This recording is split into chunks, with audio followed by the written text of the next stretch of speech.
Nous sommes le 11 novembre, c'est le Black Friday 2025 et aujourd'hui je vais vous partager 7 tips pour réussir votre Black Friday. Le Black Friday, c'est la période la plus importante de l'année.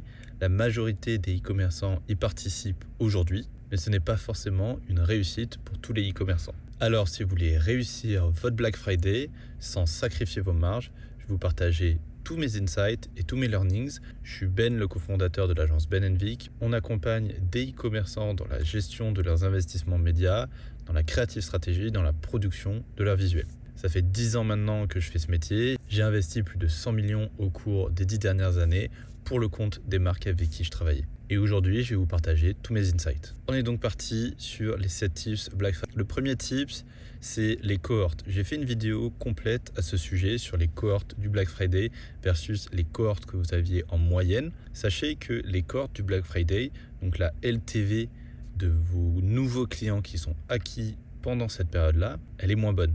C'est-à-dire que souvent, le coût d'acquisition d'un nouveau client, ou le CAC New Client, il est calculé en fonction aussi de cette LTV. Le problème de cette LTV, c'est qu'elle n'est pas égale en fait. On va prendre une moyenne de LTV pour faire nos calculs. On va dire, ok, en moyenne, sur une moyenne glissante de 12 mois, sur les 24 derniers mois, on a à peu près cette LTV-là. La réalité, c'est qu'il y a beaucoup de changements qui apparaissent sur votre site internet au cours du temps et qu'en plus de ça, avec le Black Friday, vous allez acheter des nouveaux clients, mais surtout qui vont acheter votre produit à une valeur qui est inférieure au prix que vous allez essayer de le revendre. C'est-à-dire que vous allez acheter pour la première fois un produit à 70 € au lieu de 100 € à moins 30%. Et derrière, vous allez essayer de faire racheter ce client au prix normal. Et donc, évidemment que votre réachat, il va être plus faible que si quelqu'un achète à 100 € est satisfait du produit et doit racheter à 100 €. Donc évidemment, ça a un impact sur vos cohortes pendant le Black Friday. Donc c'est quelque chose de très important qui a souvent tendance à être oublié et qui fait que des Black Friday peuvent être pas du tout rentables. Donc j'ai fait une vidéo complète là-dessus que vous pouvez retrouver sur la chaîne YouTube. C'est dans les 2-3 dernières vidéos sur les tips et pourquoi en fait le Black Friday c'est pas forcément intéressant de faire des promos. Ensuite, deuxième point qui est très important, c'est si votre objectif c'est de faire du nouveau client, alors il faut que votre offre elle soit orientée pour du nouveau client aussi. Donc NC, c'est le nouveau client, acquisition de nouveaux clients. La publicité en ligne, ça sert à aller majoritairement acquérir de nouveaux clients. Le but du CRM, c'est de faire racheter les clients, mais le but de l'acquisition, effectivement, c'est de faire acheter pour la première fois. Donc on essaye de ne pas confondre ces deux objectifs. On a aussi d'ailleurs une agence CRM qui accompagne des marques à partir de 5 millions d'euros de chiffre d'affaires. Si jamais vous avez un enjeu CRM sur 2026, n'hésitez pas à nous contacter. Donc pourquoi, si votre objectif est de faire de nouveaux clients, vous devez avoir une offre qui est orientée sur les nouveaux clients. Si vous faites des promotions dont tout le monde peut profiter, et notamment des gens qui vont être capables d'acheter beaucoup chez vous. Je pense notamment aux remises paliers. Vous savez, ces remises où à partir de 50 € vous avez 10%, à partir de 100 € vous avez 15%, à partir de 300 € vous avez 30%. En fait, la problématique de ces remises-là, c'est que ces remises-là, elles sont faites pour des gens qui vont acheter des paniers moyens qui sont élevés. Les gens qui vont acheter et qui vont faire des paniers moyens qui sont élevés, c'est des gens qui vous font déjà confiance, qui en fait vont pas avoir peur de, par exemple sur une marque de cosmétiques où le panier moyen est à 50 €, de dépenser 200 €, ça va pas leur faire peur parce qu'en fait ils sont déjà convaincus par vos produits puisqu'ils les ont déjà achetés plein de fois et qu'ils les utilisent tous les jours. Et donc c'est pas un problème pour eux de faire un gros panier. Donc en fait vous allez faire une offre qui va profiter à vos clients récurrents qui sont déjà donc vos clients et qui vont les faire stocker souvent du produit. Donc en fait ils vont acheter chez vous avec une marge très faible et ils vont faire du stock, c'est-à-dire qu'ils vont pas revenir pendant pas mal de temps. Donc ça veut dire que quand vous allez sortir des nouveaux produits, ils vont pas être là pour acheter puisqu'en fait ils ont déjà du stock, donc ils vont pas s'amuser à tous les 4 matins. Qu'en plus de ça, vous leur avez vendu une valeur marchande de l'équivalent de 300 ou 400 € à moins 50% parce que c'était le Black Friday, alors que dans tous les cas, ils allaient acheter ces produits mais au cours de l'année qui arrivait. Et donc en fait, vous allez tuer votre marge, votre stock et en plus de ça, votre recurring, votre réachat. Puisqu'en fait, si la personne ne revient pas tous les 3 mois racheter chez vous, en fait vous avez moins d'opportunités de lui vendre votre nouveau produit, de l'upsell sur un nouveau produit typiquement. Là elle va prendre ce dont elle a besoin en quantité et elle va partir. Donc ça c'est typiquement une offre qui est adaptée aux clients déjà existants et pas du tout à l'acquisition de nouveaux clients. Vous Comprenez que ici, pour faire une offre qui va séduire des nouveaux clients, il faut penser comme un nouveau client. En fait, si vous faites une offre pour des gens qui vont dépenser 300 €, un nouveau client, il ne vous connaît pas ou il avait rapidement entendu parler de vous, il ne va pas lâcher 300 € comme ça. Donc, il faut une offre qui est assez sexy et adaptée pour des nouveaux clients et qui ne pourra pas être surutilisée par vos clients récurrents. Moi, ce que je vous conseille de faire ici, c'est d'avoir une offre pour ces nouveaux clients-là, une offre spécifique qui va intéresser les nouveaux clients, mais pas spécifiquement intéresser les clients récurrents. Et pourquoi pas faire des offres dédiées pour vos clients récurrents, vos meilleurs clients. C'est pas du tout un problème de faire plaisir à vos meilleurs clients, mais simplement ne vous mettez pas non plus une balle dans le pied tout simplement. Donc faites très attention à ce point-là, c'est un point qui est assez important. C'est probablement l'erreur la plus commune que je vois, parce que c'est celle aussi qui permet de faire le plus gros chiffre d'affaires. Mais faire beaucoup de chiffre d'affaires sans faire de marge, il n'y a aucun intérêt tout simplement. Donc encore une fois, faites très attention à ça. Dites-vous, prenez votre offre, vous la mettez sur un papier et vous vous dites, est-ce que si je connais pas la marque, cette offre va me pousser à acheter ou pas? Ou est-ce que si je connais très bien la marque et que je suis convaincu par le produit, je vais en profiter de cette offre-là? Donc voilà, essayez d'être critique par rapport à votre offre, d'être objectif par rapport à celle-ci. On a typiquement ce qui peut être intéressant pour les clients récurrents, ça va être de doubler en fait les points du programme de fidélité pendant cette période-là. Par exemple, ou de les tripler à partir d'un certain montant. On peut trouver des astuces comme ça qui sont très bien. J'en parlais il y a quelques semaines avec le fondateur d'une marque e-commerce sur le sport et la nutrition. Je ne sais pas s'il regarde les vidéos, mais s'il les regarde, il se reconnaîtra. Il me disait qu'il faisait ça régulièrement et que ça fonctionnait très bien. Et je le confirme, effectivement, ça fonctionne très bien. Troisième point. Il y a un point qui est assez important. On parlait de l'offre juste avant. C'est avoir une offre simple. Avoir une offre simple, ça provoque un message qui est simple, et avoir une offre complexe, ça provoque un message qui est complexe. Quand on dit ça comme ça, vous allez me dire oui, que j'enfonce une porte ouverte. Croyez-moi, ça fait pas mal de Black Friday que je fais, et chaque année, il y en a qui vous sortent des trucs style 20% sur tout le site, 20% sur tout le site, et en plus de ça, plus 15% avec le code machin, je sais pas moi, 15 off, et plus livraison offerte, plus goodies à partir pour les commandes supérieures à 100 €. Bon, honnêtement, une offre comme ça, elle donne envie de péter un câble, quoi. C'est pas du tout compréhensible, pas du tout lisible. On sait même pas ce qu'on doit faire, mettre le code, pas le code. Bref, on est perdu. Essayez de faire des offres qui sont simples à comprendre en tout cas. Il n'y a pas besoin de faire des X% sur le site, plus X% avec le code, plus ta livraison, plus si c'est beaucoup trop complexe en fait par rapport à l'utilisateur. Si l'utilisateur il va sur le site, il voit qu'il y a moins 20%, il va au checkout, il voit qu'en fait on lui avait parlé de moins 40 et qu'il n'arrive pas à les avoir, qu'il ne comprend pas comment on les a, etc., il va rien comprendre. De la même façon, si vous faites des promos où vous annoncez typiquement, on va dire 40% sur le pack et qu'en fait sur le pack A, il y a 20% de réduction plus un produit, un produit gratuit typiquement, free product, et qu'en fait si on prend la valeur du produit gratuit plus les 20%, ça fait 40%. Typiquement, encore une fois, vous allez simplement donner l'impression à l'utilisateur de se faire avoir, il va être déçu, il va juste partir, quoi. Donc encore une fois, restez sur des offres simples, message simple, ce qui vous permettra de communiquer de manière claire sur ces sujets-là. Ce que je peux vous conseiller de faire aussi concernant ces offres-là, c'est que si vous faites des animations en fait par rapport à ça, c'est-à-dire que l'offre va évoluer en fonction de la période, ce que je vous conseille de faire, ça évitera en fait que vous ayez des gens qui achètent beaucoup au début et des gens qui achètent beaucoup à la fin de la période de promotion. En fait, si vous faites là pendant 3 jours on a ça, après on a ça, je trouve que c'est assez intéressant comme mécanique, ça vous permet de communiquer sur différentes offres. Et il y a des marques aujourd'hui et aux US depuis quelques années maintenant qui communiquent ce programme, qui vont dire ok, disons que la semaine du Black Friday, du lundi au mercredi, on va avoir une promotion sur le magnésium. Si vous en prenez 3, le 4e est offert. Ensuite, on va passer du mercredi au jeudi, donc sur 48 heures, sur une nouvelle offre. Ou c'est sur les oméga 3 que vous allez avoir une promotion, ou vous allez avoir un produit offert pour toute commande au-dessus de 100 €. Et ensuite, le soir du Black Friday, ça sera la plus grosse promo où on fera moins 30% sur tous les compléments. Et ensuite, on passera sur une promo comme ci, comme ça. Et en fait, ils communiquent leur plan de promotion, ce qui évite que vous fassiez une promotion, que quelqu'un achète, que la personne évoque une promo qui est mieux derrière, elle vous contacte, elle vous demande d'être remboursé, etc., etc.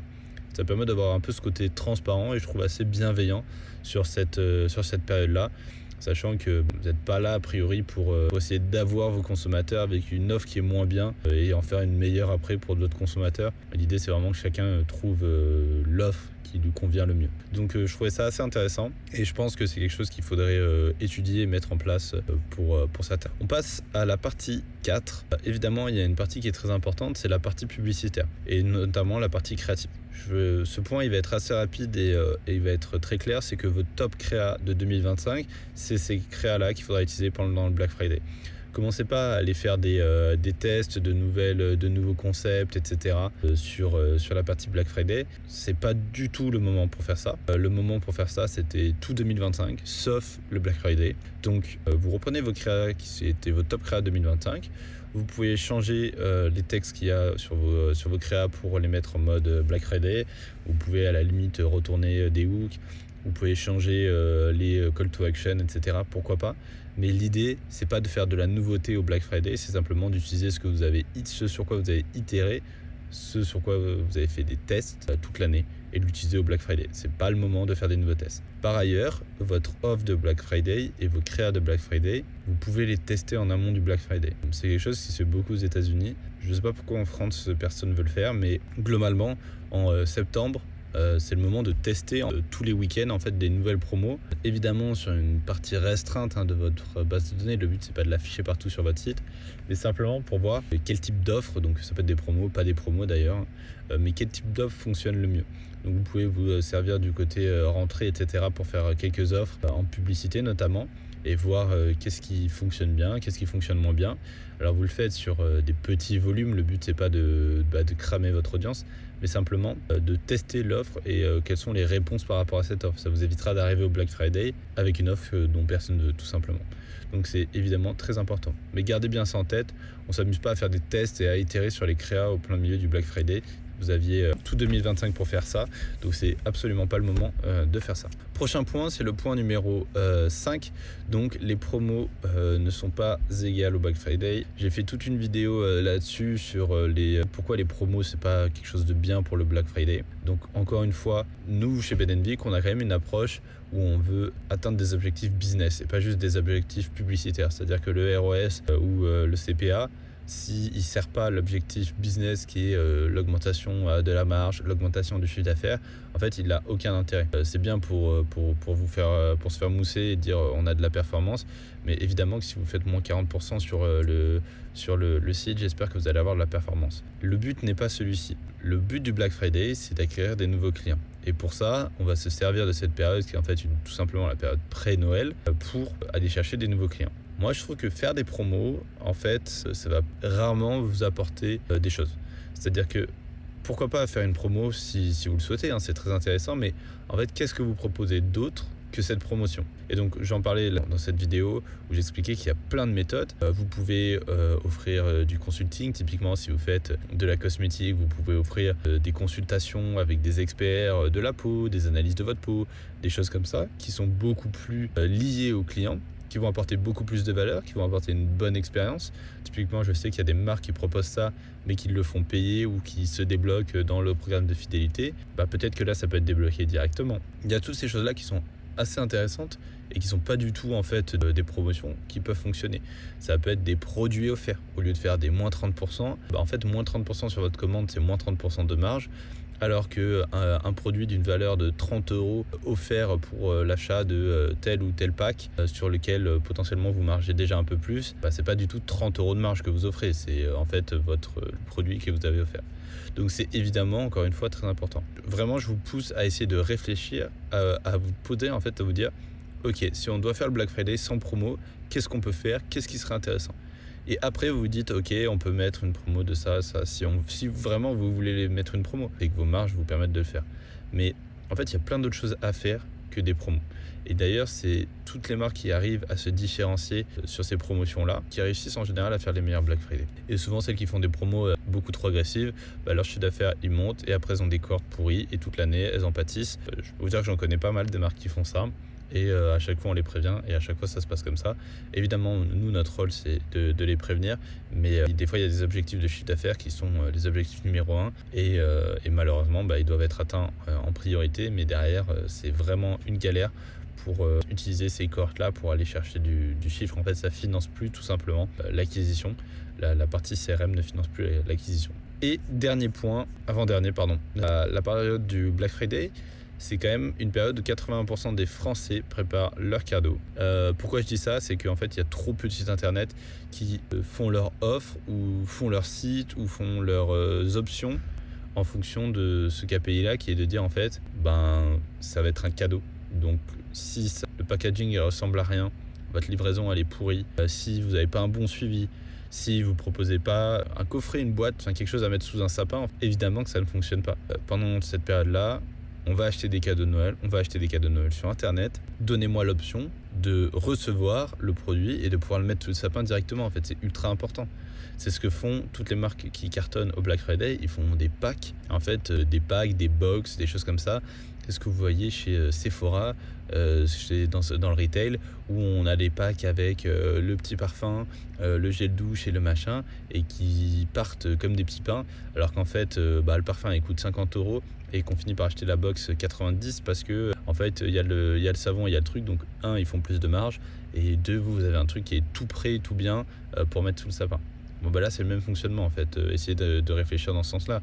Est-ce que la personne, si elle achète, vous vendez des shampoings, c'est bizarre de mettre un shampoing sous un sapin. Mais peut-être que si vous vendez un pack avec un shampoing, une brosse, une thé d'oreiller en soie, dans une box qui est un peu jolie, là c'est ok de le mettre sous le sapin. Essayez de réfléchir comme ça. Est-ce que votre produit, la majorité des gens, alors vous probablement que vous le mettriez sous le sapin, mais est-ce que la majorité des gens seraient à l'aise à mettre le produit sous le sapin tel qu'il est, donc admettons presque sorti de son colis. Donc si votre produit il arrive dans une boîte en carton avec du papier pour pas qu'il se casse et c'est un peu minable, je suis ok, ça fonctionne très bien toute l'année, mais à ce moment là c'est un petit peu dommage parce que du coup il va falloir aller emballer le produit, etc. Donc gardez ça en tête, ça reste quand même une période pré-Noël, donc on fait des cadeaux tout simplement. Donc faites en sorte de pouvoir faire des cadeaux. Rajoutez un petit mot, enlever les prix avant l'envoi. Ça va être avoir une box qui est déjà emballée, etc. Donc c'est toujours intéressant. Et donc on arrive au dernier point. Comme on a vu tout à l'heure, vos créas 2025, c'est vos créas du Black Friday. C'est la même chose pour vos campagnes. En fait, vous n'avez pas besoin de créer des campagnes spéciales Black Friday. Ça s'est fait beaucoup pendant pas mal de temps et je pense que c'était une bonne méthode. Aujourd'hui, j'ai une vision qui est un petit peu différente là-dessus. J'ai tendance à réutiliser les campagnes déjà existantes et mettre en fait ces visuels qui sont spécialisés pour le Black Friday dans ces campagnes-là directement. Ça vient en concurrence directe avec les créas qui sont là depuis longtemps, des créas qui vont être pas du tout optimisés pour le Black Friday, mais qui vont aussi très bien fonctionner. En fait, le truc, c'est que on fait un peu un pari sur est-ce que la créa A, qui n'est pas une créa Black Friday, et la créa B, qui est une créa Black Friday, celle-ci qui a eu de l'engagement toute l'année, et donc qui a des commentaires, des likes, et celle-là qui n'en a pas, est-ce que, si on regarde la conversion, est-ce que celle-ci, en fait, va permettre de générer plus d'argent que la B? Est-ce qu'en fait, vous allez mentionner le Black Friday ici, donc on parie que le CTR, le taux de clic, va être tellement plus important sur cette créa là que ça va compenser en fait la social proof. C'est pas toujours le cas, donc ça permet de challenger un petit peu ce truc là. On parle pas du Black Friday ici, les gens arrivent sur le site et là ils voient c'est le Black Friday, etc. et vous allez avoir un taux de conversion qui va être plus élevé tout simplement. Donc c'est quelque chose d'assez intéressant à faire selon moi. Il y a beaucoup là honnêtement c'est pas une règle qui est immuable, c'est à dire que si c'est quelque chose qui fonctionne pas chez vous, ne le faites pas bien évidemment. Mais si c'est quelque chose en fait que vous créez des campagnes Black Friday chaque année sans vraiment être capable d'expliquer pourquoi, ou que votre agence ne sait pas expliquer pourquoi, parce que en tant qu'agence pour nous c'est plus simple à gérer tout simplement, écoutez, je trouve que ça mérite d'être challengé. Peut-être que l'année prochaine je vous dirai l'inverse. En tout cas nous on challenge toujours nos méthodes et notre façon de travailler. Cette année on trouve que c'est plus pertinent de faire ça tout simplement. On l'a déjà fait par le passé, mais là, cette année, c'est assez important effectivement pour nous. Donc on travaille de cette façon-là pour ce Black Friday-là, mais même de manière plus générale pour les autres opérations. On a fait le tour sur ces différentes tips que je voulais vous donner.